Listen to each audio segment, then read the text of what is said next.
Hi, welcome back to Christine's Home Affairs. I'm in the midst of making a big batch of big boxed bags and some other projects. And out of all of the bags that I'm making, I think I've got 60 pieces of offcuts from the boxed corners. These pieces are about 2 by 3.5 inches. And part of my mission is to throw away as little fabric as possible. These have already been stabilised because they've come off another project. I'm going to put them all back together again to make something. I have no idea what yet. You will already know because you'll have seen the description. Come along and we'll see what we can make out of 60 pieces of boxed corner fabric that I'm determined not to throw away. So these pieces measure at about 8.5 centimetres or 3.25 inches by 2 inches or 5 centimetres. Now, if you've been collecting box corners, it really doesn't matter what size fabric pieces you're going to have. You can apply this technique to any scrappy fabric pieces you have. I've got some bias binding and I'm going to use that to join my pieces.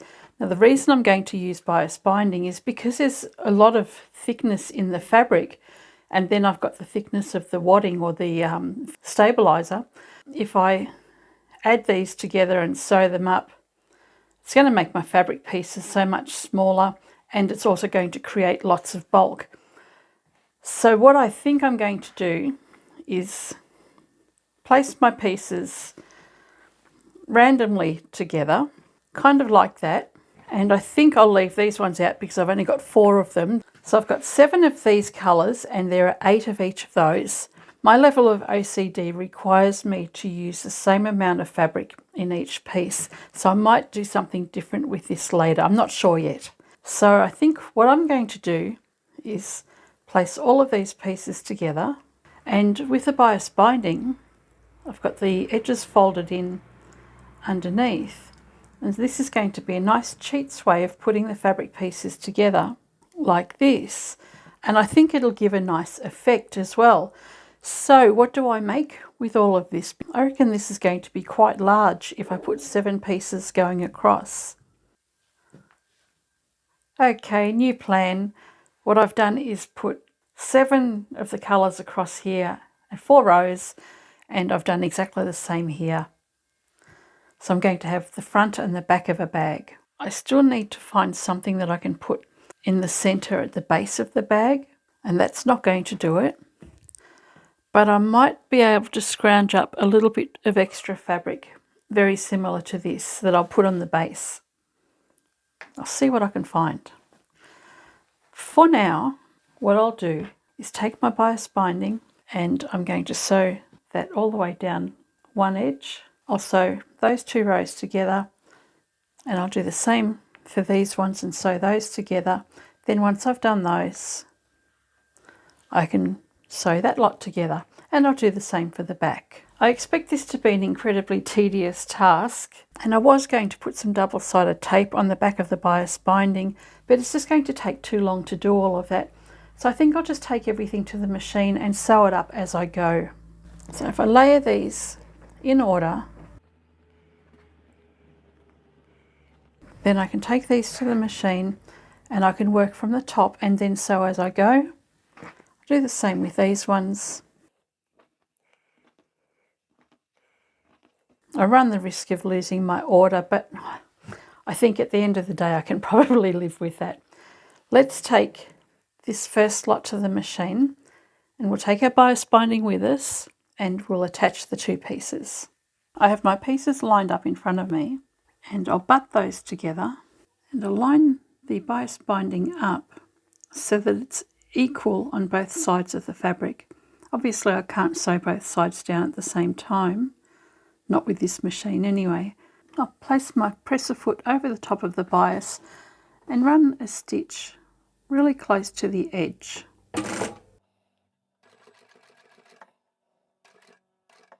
I'll grab the second piece of fabric and line that up directly underneath the first, making sure that's nice and straight.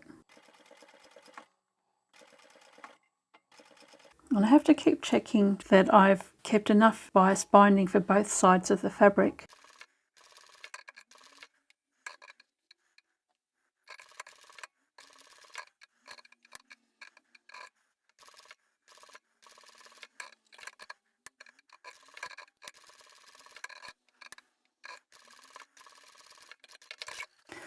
Okay, that was a little bit tedious, but I'm going to persevere. I've got half the bias binding on one side of the fabric. I'll grab this next lot and place that under the bias and sew those together.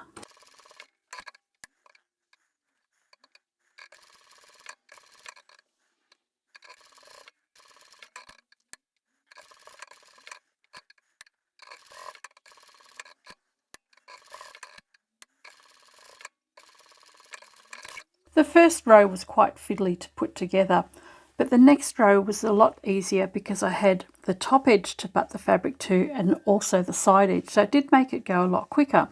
So rather than doing 2 rows at a time, I'm just going to grab the next row, put that on, and then the next row, and so on until I've done the front of the bag, and then I'll do the same for the back. A problem I will have though is that some of these fabric pieces are slightly larger than others. So when I get to something like this grey that is a fair bit bigger, I'm not going to be able to butt the fabric up and still keep my bias binding straight. So I'll trim this one back a little bit before I get to it.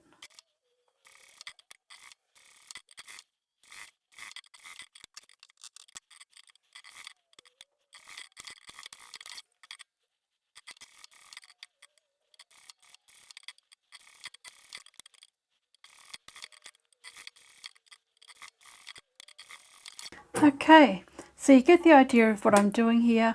I'm going to put the 4th row on, and then I'll do exactly the same for the other side of the bag. All right, I've put the strips together one way. All I need to do now is join all of these pieces up with another strip of bias binding. So again, I will do exactly the same thing. I'll run a strip straight down here and all of the other pieces that need joining. This side will actually go a lot quicker than the initial side did. Again, I've lined the fabric up on one side of the fabric. I'll do that side first and then I'll come back and stitch the other side.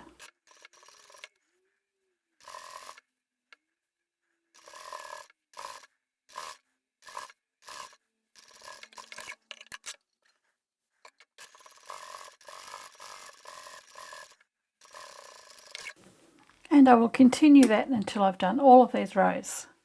All right, here they are.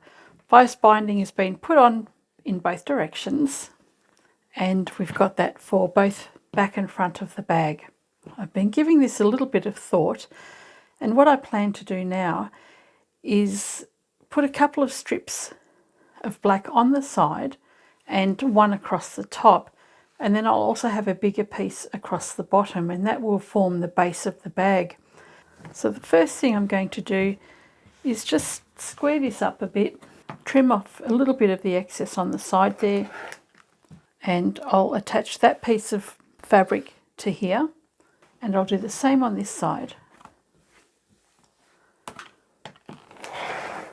And the other thing I'm going to do is square up the top and bottom.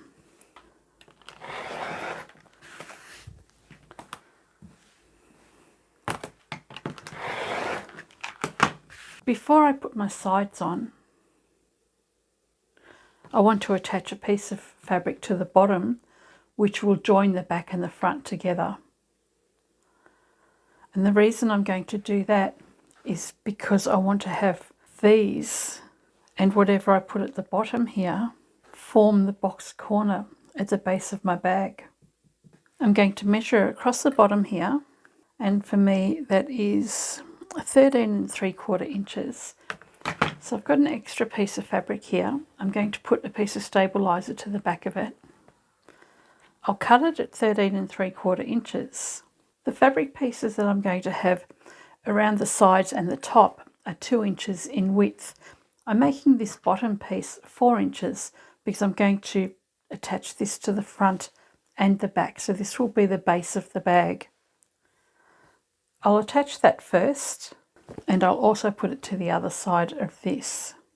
All right, I'm still making this up as I go. So what I've done is made the gusset for the bottom, and I've attached some stabilizer to the bottom and made an allowance for my 1 centimetre seam allowance just to reduce some of the bulk. I'll attach that to the bottom of one side of the bag.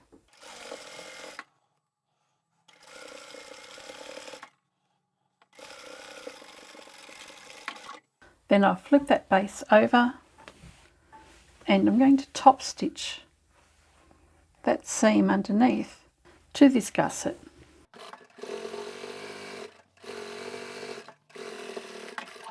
Then I'll grab the other side and place the other side of the gusset to the bottom of the fabric.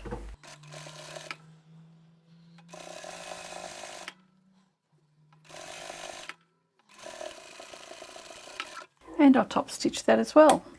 So this seam will also be sent to the gusset.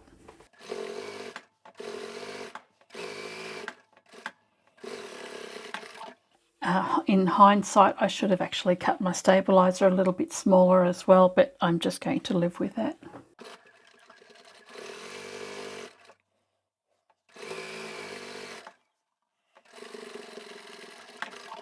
And I'll top stitch.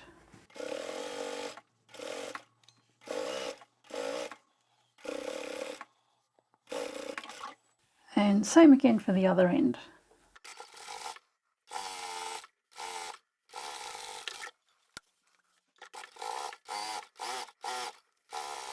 And this is the bottom section of the bag.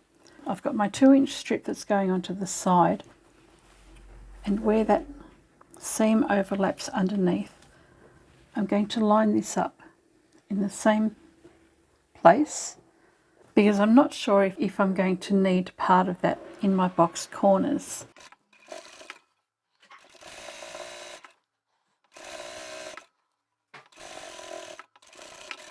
I'll flip that over and top stitch now.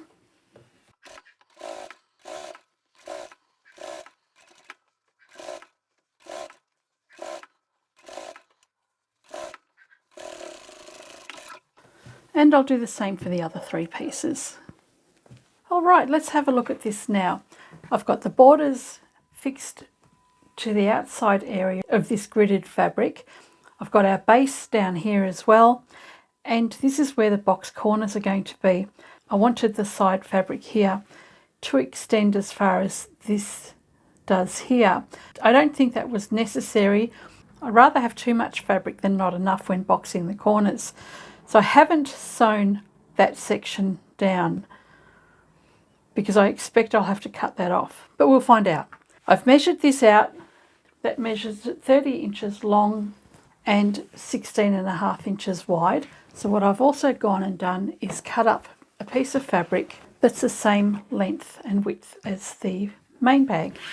Then I've got a 20 by 7 inch piece of fabric, folded that in half and made a little pocket for the lining inside the bag. I'll set that one aside for the moment, and I'll grab this outer fabric now and place it right sides together, and I'm going to sew all the way down those side edges. Then I'll work out what fabric I've got for my boxed corners. Okay, I'll take this back to the machine. I'm going to sew down both these long edges here because there's so much bulk in the side seams. I'm going to stitch that twice. I'm using a 1 centimetre or 3/8 inch seam allowance.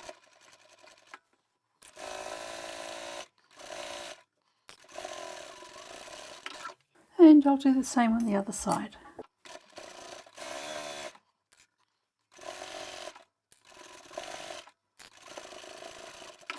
Okay, now I can find out if my box corners are going to fit. So if I open this out at the bottom here and spread the fabric apart, I want to sew this section here where my stabiliser ends, or close enough to it anyway. And it looks like I've actually measured this properly. Although I did try to measure it as best I could, it was a fluke. I didn't think that was going to work out. So what I can do now is sew straight across here.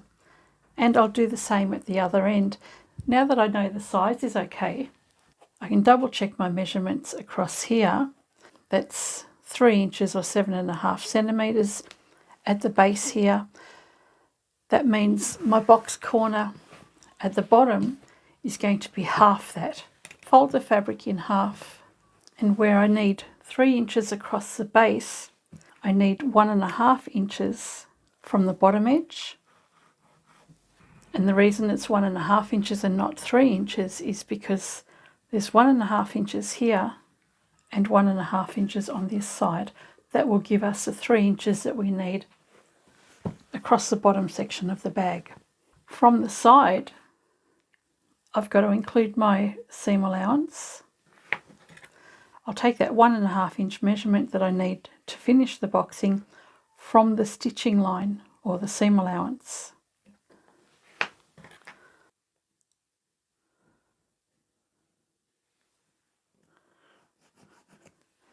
So I can cut this box corner out now.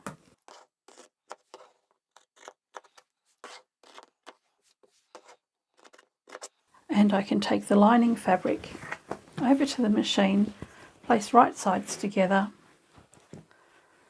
and stitch down both long edges here. I'm going to leave an opening about the size of my hand on one of the sides. So I'll sew those side seams up. Whilst I'm at the machine, I'll box the corners on the outer fabric, and then I'll also box the corners on the lining fabric.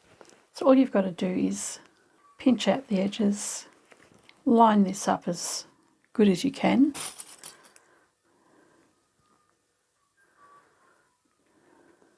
So I can sew across there to finish my box corners, sew up the side seams, leaving an opening, and then I'll sew up the box corners on this as well. There's a lot of bulk in here, so I'm going to stitch this a couple of times.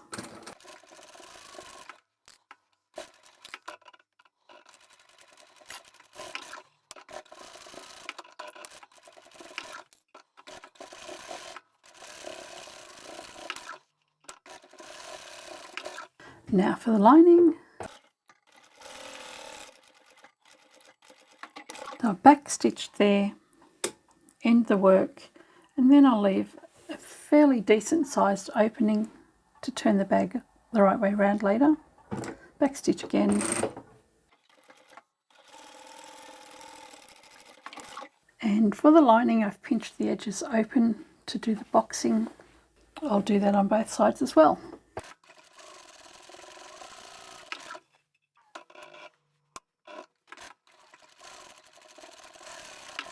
Okay, I was a little bit dubious about how this was going to turn out, but it's actually starting to look okay. The box corners aren't perfectly even, but I can live with that. We've got the black down the bottom there, which is nice, and just that black contrast on the sides. One thing I've forgotten to do is put handles in, so we're going to do that now.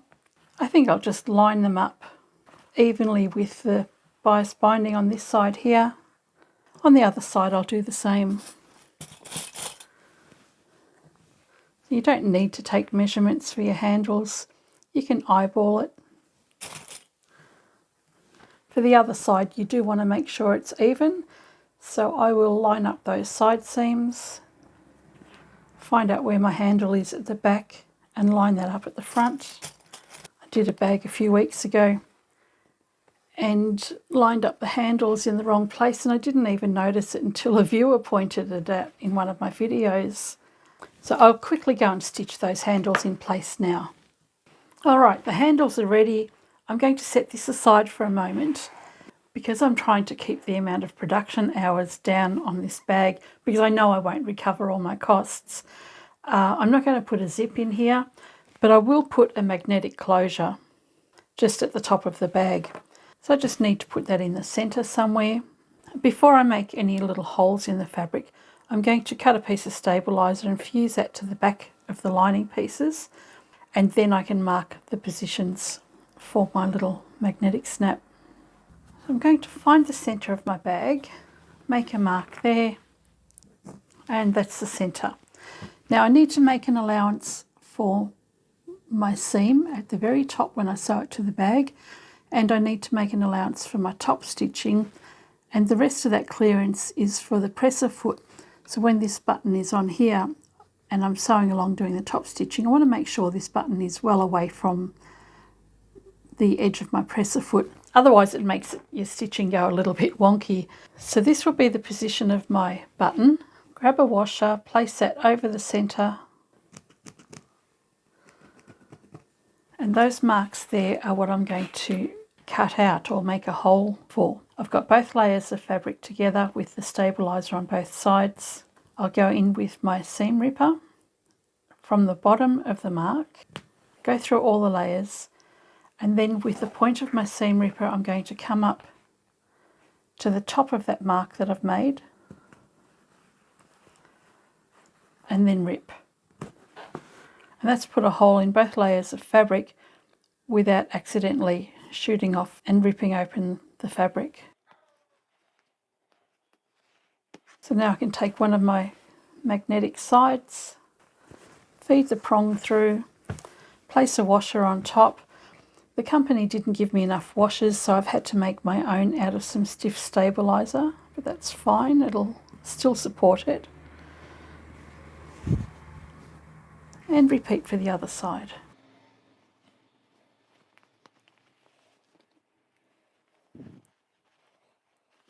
Okay, so now my bag will close. Let's do the finishing touches. With the outer part of your bag facing the right way out, take your lining inside out. And I like to have my pockets on the back of my bag because my label is here, that's the front of my bag.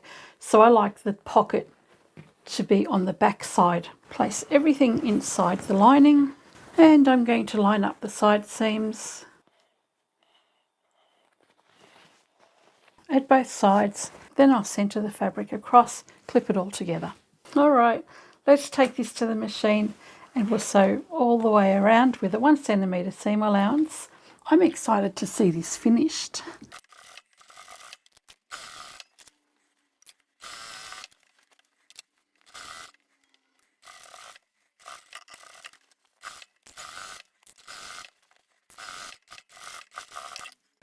Okay, let's find that opening and we'll bring the bag the right way around.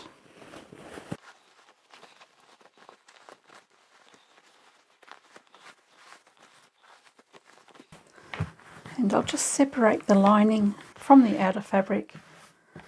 That'll help me fold the edges over. Some people may wonder why I'm using a black fabric on the inside of the bag. Usually it's much more difficult to find things on the inside. The main reason for doing that is that there's so much happening on the wrong side of this that I didn't want any distractions or any lines showing through, so I figured the darker the fabric, the better it was going to be.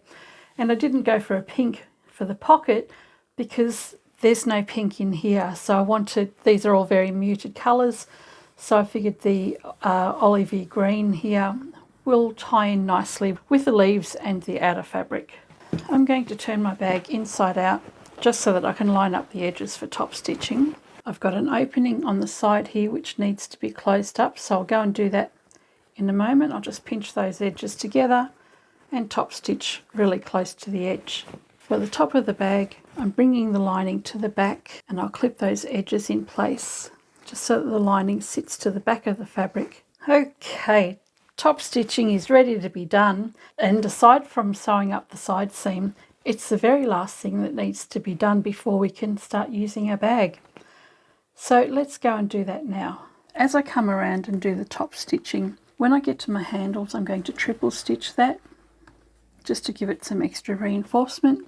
It doesn't really need it because I did do that when I put them in place, but it's just something I like to do.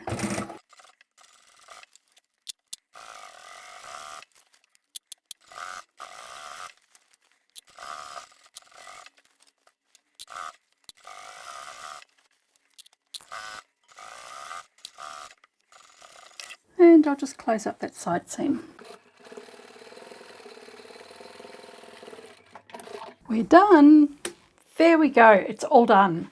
I've got to say I'm actually surprisingly pleased with this. As I was putting it together with just these centre pieces, I thought it was looking quite hideous, but I think it's actually turned out all right. Got the magnetic closure on the inside, nice deep bag, and we've got that pocket on the inside. With the pocket I've also created a second channel so that I can pop glasses in there or pens or something and have a bigger section for keys, your phone, that sort of thing. But I'm very pleasantly surprised with this. Well, I'm certainly a happy camper today. I'm really pleased how this bag's turned out. I did not hold out any hopes for it at all. And just looking at it now, I think it's come up really well. And to think this bag is just made from scraps of fabric. You know, my mission was to not waste any fabric. The only new products in this bag is the strapping that I've used for the handles, the magnetic closure, and my faux leather label.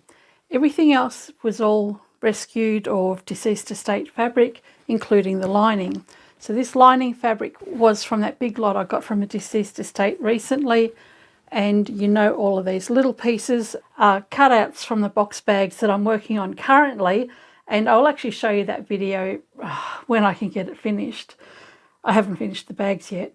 And the fabric on the sides, which were just offcuts of upholstery fabric that I've had, and even the stabilizer that I've used were mostly offcuts and end bits that I've used on the sides. So I'm pretty pleased that I was able to use up lots of scrappy bits of fabric to make this bag. Even the bias binding, that's all from deceased estates. I haven't bought bias binding for years. Some of it perishes, but the ones I've used today have been in pretty good condition. Deceased estates, garage sales, that sort of thing. I'm going to sell this. I don't know how much for. You know what? I might actually leave that up to you. What do you think I might be able to sell this bag for? I don't think I'll recover the time that I've put into this. It's probably taken me about 3 or 4 hours of sewing time and that with my hourly rate of $45. What's that? About $180 for labour alone. I don't think I would ever recover that. It would be nice. You tell me, what price do you think I should put on this? I will put it in the shop though. I actually quite like it. Even though this wasn't a tutorial as such, it was really just a way of showing you how you can use up scrap fabric to make anything, to show you some of the things that you can do with scrappy bits of fabric. You don't have to join your pieces in the traditional way. You can put other strips of fabric over the top. I've used this method in Quilt As You Go projects before, and it works out pretty well. So I'm very happy with this. I hope you guys like it, and I hope you've enjoyed this video, and I shall catch you next time. Bye for now. Oh, I still have 4 pieces left. I don't know what I'm going to do with those. I had a play. It didn't fit in with the bag at all, so I think I'll just pop those into a tub somewhere, and they may be used down the track sometime. See ya.